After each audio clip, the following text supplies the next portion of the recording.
আল্লাহর বান্দা একবার মনে মনে ভাবেন, হয়তো এই মহিলাটা ঘরের কোনো কর্মচারী হইব, কোনো কামলা বেটি হইব। আবার মনে মনে ভাবেন, হয়তো এই মহিলাটা আল্লাহর ওয়ালির স্ত্রী হইতে পারে। আল্লাহর বান্দা যখন মনে মনে ভাবলা,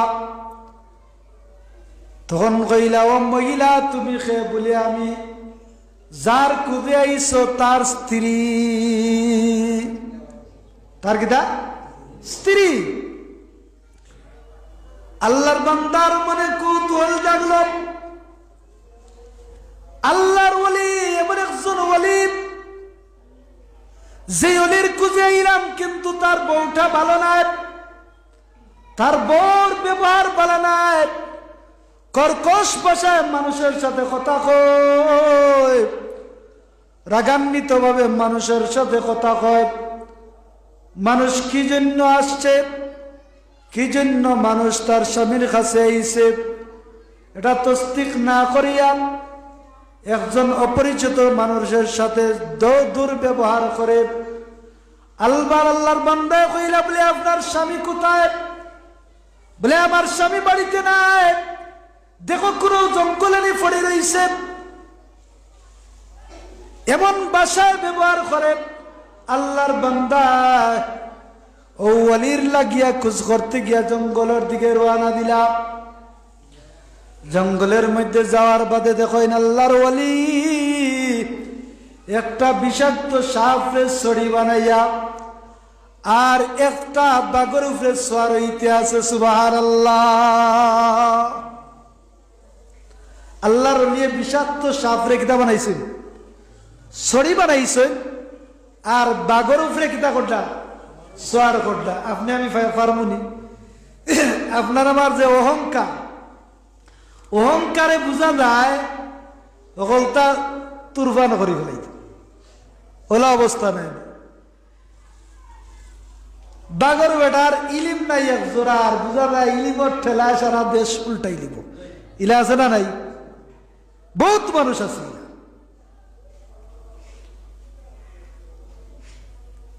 আবু আব্দুল্লাহ উনদুলুসি রহমতুল্লাহ আলাইহি, আবু আব্দুল্লাহ উনদুলুসি রহমতুল্লাহ আলাইহি এমন একজন ব্যক্তি, যেই ব্যক্তির মুরিদ আসলা হযরত জুনাইদ বাগদাদী রহমতুল্লাহ আলাইহি।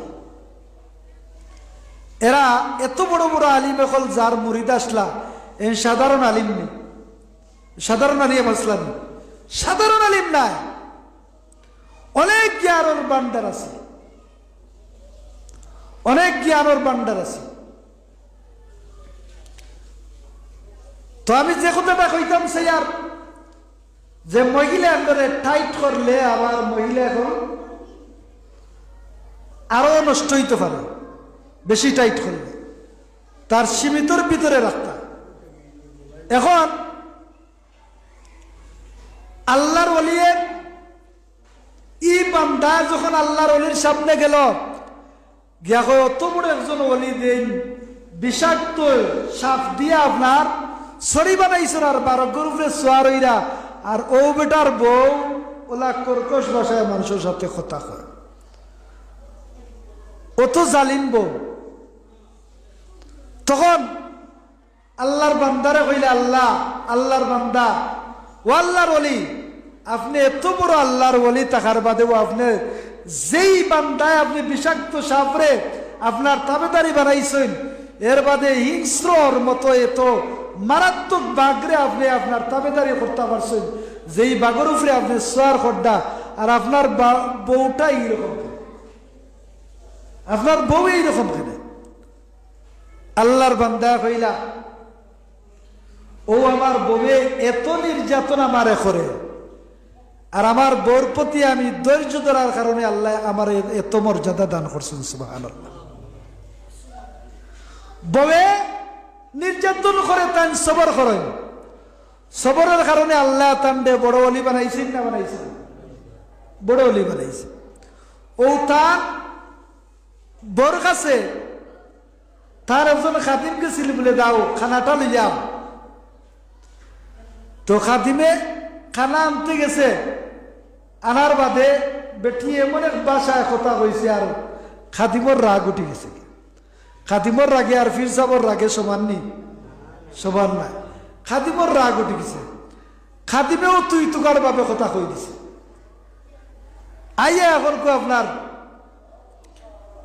তার ফিরর গেছে, আইয়া কইল, হুজুর আপনার বউর কাছে গেছি খানা আনার লাগিয়া, আর আপনার বউয়ে আমারে এমন মারাত্মক কথা কইছে, আর কথার জবাবও আমি উল্টাইয়া দিলেছি, কথার জবাব উল্টাইয়া দিলেছি। হুজুরে কইলা, তুমি উল্টাইয়া দিলে, তুমি ধৈর্য ধরতে আছে, আমারে কত কথা কর, তোমার সামনেও তো আমারে কত কথা কয়, কিন্তু এর বাদেও আমি একটা কথার জবাব দেই না। ধৈর্য ধরা, এর কারণে যারা ধৈর্য ধরে এরার লোকে খেয়ে আছে, এরার লোকে খেয়ে আছে, ইন্নাল্লাহা মা'আস সাবিরিন, এরার লোকে খেয়ে আল্লাহ আছে। কোন বিষয়ে অহংকার করতে নাই। অনেক মানুষে মনে করে আমি নেক আমল করি আর আমি 5 ওয়াক্ত নামাজি হইয়া অহংকার ভিতরে আয়নি না, আয়নি ভিতরে আয়।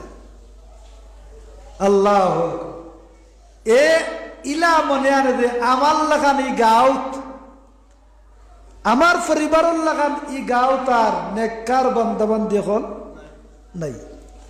আমার